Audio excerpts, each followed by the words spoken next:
Sports Now, and I'm Marky Billson. I love talking. And of course, you got the Appalachian League, too, going on. By the way, what did I tell you about the Bristol Pirates? They really, the top of their staff is kind of leading them. The surprise team, I think, right now is Kingsport.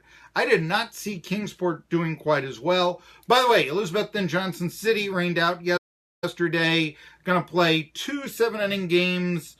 I don't have a problem with that in the minors. I really don't. 2 7-inning games over at O'Brien Field.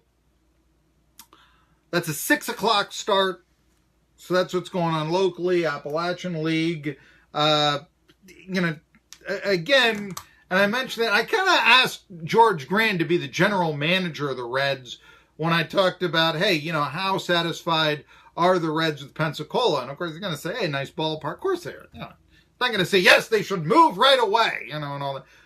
But when I talk about the area becoming more cosmopolitan, and I don't mean to,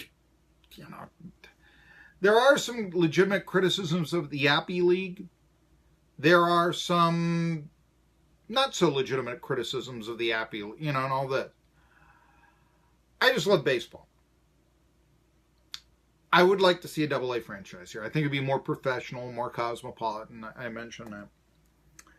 I wonder if the Greenville Reds are successful, if the Reds wouldn't be that team that would draft the area, potentially. I think that the Braves, they're in Mississippi. They don't get a whole lot more out of having their AA team, let's say, in Mississippi than they do. It would be potentially the Tri-Cities. You can always talk about expansion, potential relocation to a Charlotte or Nashville, but you'll have to wait and see about that. But that's one of the reasons I talk about the MLS. And what about the, the USL team coming to the Tri-Cities? What about at Buffalo Valley? How about building that soccer stadium there for the Otters and then maybe building on to it, making something like that possible? Or how about at ETSU?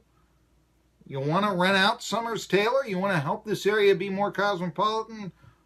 Or are you still going to be that university that so many look at, and I hate it when they do, but they look at as little brother to Tennessee and or Virginia Tech? I'm Marky Billson, Tri-City Sports Now. Wanted to talk about, let's see here, I've got notes going on here, and I wanted, I'm going to have to put off, I guess, the Mexican League, but this past weekend up in New York City, there was the Pride Parade, Gay Pride Parade. All right. An interesting thing was that Major League Sports had a huge presence in the New York City LGBTQ Pride March. I'm going to admit, I don't know. Let's see. L is lesbian, gay, bisexual, trans. I don't really, Now,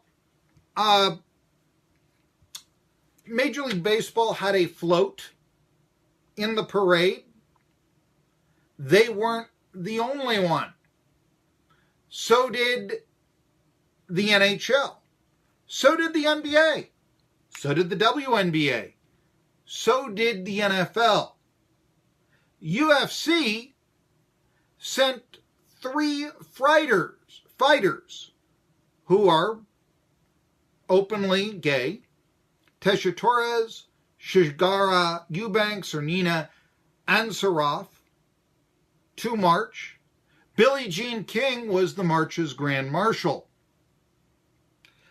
I don't really have a problem with this. I mean, to be honest with you, the problem that I have is that it's called the Pride Parade. Call it the Gay Pride Parade or the Homosexual Pride. I mean, you're proud. Don't hide it here. Or, but we keep hearing the Pride. Now, the interesting thing here, though, is that on Twitter, Major League Baseball tweeted this out, and a fan wrote on Twitter, okay, I'm done with you, MLB. Don't use your platform to push a certain agenda. Usually on something like that, you let it pass. MLB actually responded, no agenda, just peace and acceptance by BYE, incidentally.